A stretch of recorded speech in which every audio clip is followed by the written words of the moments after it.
Welcome to Chapter 3, The Molecules of Life. So the last chapter, Chapter 2, we looked at chemistry, the basic chemistry, what atoms are, what they're made of, the periodic table, and how atoms can be linked together through bonds.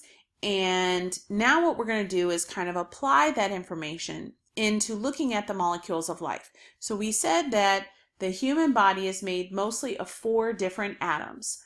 The importance is how those atoms, hydrogen, carbon, oxygen, and nitrogen, are put together, how they're linked together. And those 4 molecules, those 4 Legos, are really the basis of the molecules of life. So to kind of get us started, we're going to look at a case study about being lactose intolerant. So people who are lactose intolerant can drink milk. It's not an allergic reaction. That's different. People who are lactose intolerant can drink milk or dairy. The problem is that their bodies don't have the ability, or they don't produce the chemical necessary to break it down. So they're unable to digest the lactose that is inside of milk and other dairy products. So it can cause gas and discomfort and bloating and make them feel very uncomfortable. So while they can eat the lactose or ingest the lactose, they might pay for it later.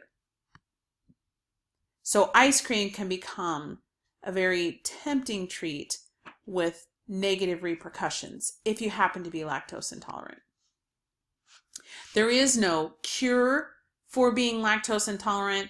There's not really a treatment. Sometimes you can take a pill before you have it or after you have it that might help with the digestion. But if you stop and think about it, the purpose of milk is to feed babies. And eventually you outgrow the need for milk and begin eating your own food in order to supplement your diet and get all the nutrients that you need. So adults don't really need to drink milk. But we do because we enjoy it or it's flavorful. Gotta have it with some cookies, ice cream, yogurt, all of those things. But it's actually quite natural for adults to become lactose intolerant because they don't need to eat baby food any longer. So sometimes you might start your life having no problems eating milk or dairy products, but then later in life, it starts to upset your stomach or causes you to have gas and bloating, and you end up becoming lactose intolerant. So we're going to talk about that, what it is about lactose and what molecules are necessary in order to break down lactose. So first we're going to talk about what is an organic compound. So we hear this word a lot and usually think about products that you can buy, like organic foods, or organic cotton materials, organic fertilizers. So we think that, based on the marketing world, that organic means that it is good or natural. But in the chemical world, organic means carbon-based. So the molecules that are carbon-based, that have a kind of a carbon backbone to them, those are known as organic molecules. And not all organic molecules are good for you or good for the earth. Acetone, which is nail polish remover, is an organic compound. DDT, that's used as an insect repellent but is also a carcinogen, is also organic. So in terms of marketing, we think of organic as being a good for you, good for the earth substance. But chemically speaking, organic just means that it is carbon-based. So here's an example of a carbon-based molecule. The HCOONA, which is a hydrogen, carbon, 2 oxygens, and a sodium. And then, of course, the Matata, Hakuna Matata. So carbon chemistry is very important when studying biology because it is the basis of the molecules of life. So carbon itself is a very versatile atom, and that has to do with the number of electrons that are in its outer shell. So it has 4 electrons. Carbon has 4 electrons in its outer shell, and it can hold 4 more to fill that valence or outer shell for a total of 8. So carbon molecules or carbon atoms like to have bonds, 4 bonds, in order to complete or fill that valence shell. Very, very important. Carbon will always have 4 bonds. Now, how those four bonds are arranged can vary. It can be single bonds, double bonds, 2 double bonds, 2 single bonds, and a double bond. They can be arranged in a variety of ways, but carbon will always, always, always have 4 bonds. And those bonds are covalent bonds, which means they equally share those atoms in the outer shell. So all the labs and activities that we're going to do involving these organic molecules, I want you to always remember that carbon will always have 4 bonds. It needs to have 4 more electrons to fill that outer shell. Okay, so a variety of molecules can be built using this carbon backbone. So let's look at some examples. Here are some hydrocarbons. So it's made of just carbon and hydrogen. And if you look at these molecules, you will see that carbon always has 4 bonds. Okay, so we see here's one carbon, and we see 1, 2, 3, 4 bonds. And this carbon also has 1, 2, 3, 4 bonds. The hydrogens each have 1 bond.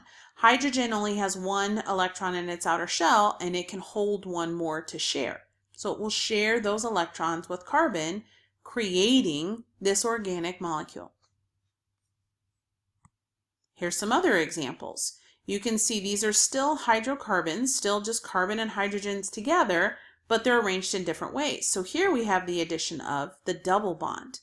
So carbon still has 4, still have 1, 2, 3, 4 bonds, but we have 2 single bonds and 1 double bond together.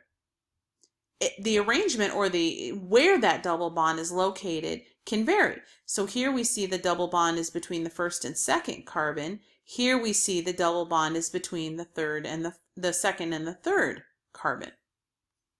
Lots of options. These 2 molecules here are known as isomers. They have the same organic formula, so they both have 4 carbon atoms and the same number of hydrogens. It's just the arrangement of how they're all put together. And this is a really important part of chemistry we're not going to focus on. But if you go on to take more chemistry classes, you will see this is called stoichiochemistry, lots of variations in how these atoms are put together. Sometimes they can form into a ring, and they prefer to be this way. Certain types of sugars and carbohydrates prefer to be in this ring shape when they're immersed in water. Still, carbon always has 4 bonds. So every one of these carbons that you look at in here, you can count the 4 bonds, the 4 electrons that it is sharing in order to complete its outer shell. Here's an example of formaldehyde, which is an organic molecule here. Carbon, 1, 2, 3, 4 bonds. This is formaldehyde, and this is casualdehyde. The simplest type of organic molecules are hydrocarbons. Those are the ones we were just looking at. They have both carbon and hydrogen, and that's all. Examples of this would be methane gas. Methane gas is the most basic form of a hydrocarbon because it has 1 carbon and 4 hydrogens. Methane gas is the stinky gas that comes from flatulence, from farts. There's a lot of science behind that, but that's basically what it is made out of. So we can see here in this picture that the structural formula, we see 1 carbon with 4 hydrogens surrounding it. The other 2 models that you have here, these are space-saving models, ball and stick models. They're the same molecule. They're just trying to show you realistically what methane gas would look like. Methane gas is a very powerful molecule in the amount of energy that is held in those 4 bonds of carbon. Methane gas is used as a power source. So for example, here in Des Moines in central Iowa, any kind of liquid or water that goes down a drain eventually ends up down at the wastewater treatment facility that's on Vandalia Road. It's south of the fairgrounds. And while it is there, the solid materials, the solid organic materials, also known as feces or poop, are cleaned out of that water and then separated out. Then there are bacteria that naturally break down that type of organic material. And when those bacteria break that down, they give off methane gas. That methane gas is then harvested and it is burned and provides the energy, the electricity necessary to run the entire facility that filters our water. So they are running this plant that filters our water literally off of our crap, off of the methane gas that is made by the bacteria that is breaking down our fecal material. In fact, we make so much crap that they have extra and they sell it to the Cargill plant across the street. So even though it's small and very basic, that methane gas has a lot of energy in it. We can chain more carbons and more hydrogens together to create longer hydrocarbons that have energy. An example of this would be the fatty acids that we're going to see in lipids when we start talking about those. So if we look at petroleum-based fuels, you see here down in the molecule, the black represents the carbons and the white represents the hydrogens. So the hydrocarbon that is here in this petroleum fuel is very similar to the fatty acids that we see in lipids. So it's basically carbons and hydrogens chained together. So these molecules that are necessary for life, 3 of them are big chains of smaller pieces. Big chains of smaller components. And we're going to look at those. We call those macromolecules. And we're going to look at those 3 and how you build those type of molecules. So we're going to look at the process of how you create carbohydrates, proteins, and nucleic acids. So the way that you are able to link these molecules together is a process that's called dehydration. And it sounds just like what you think of. To be dehydrated means you don't have enough water. So what happens is that 2 molecules are brought together by removing a water. So you're linking together 2 molecules through the removal of water. And when you remove the water, you have open spaces for sharing of electrons. You have open spaces in those valence shells, or that outer shell of electron, and you need to fill it with something else. So the 2 molecules that are there can share with each other because you've removed the water. So that's a dehydration reaction. And dehydration is what links molecules together. So it's important that you remember this process. Dehydration links together by removing water. So we see this process here, more specifically in this picture. You see here the 2 molecules that we're linking together, and here's the oxygen and the hydrogen, that's the end of the molecule. Those 2 are pulled together and removed by an enzyme. All of this happens by an enzyme, and water is removed. That's why it's called dehydration. And then what we see is we have these chained together pieces, creating a polymer or a macromolecule, a chain of all of these pieces. So dehydration removes water in order to link together 2 molecules.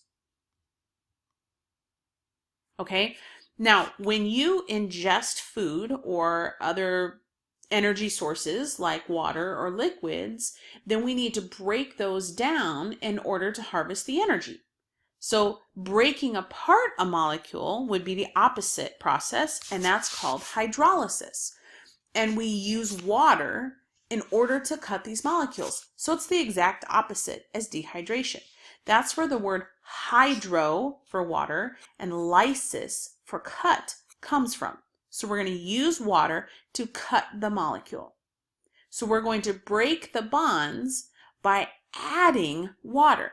And by adding water, the water will then split and take over those bonds, or the electrons that are forming those bonds, in order to separate the 2 molecules. So that's hydrolysis. So we see here is our polymer, and we see how water is being added. And when that water is added, again, an enzyme will set up this whole process. We see that they are separated. These 2 molecules are separated by each other using the water molecule. So it's hydro, using water, and lysis is to cut. So it's important for the test that you understand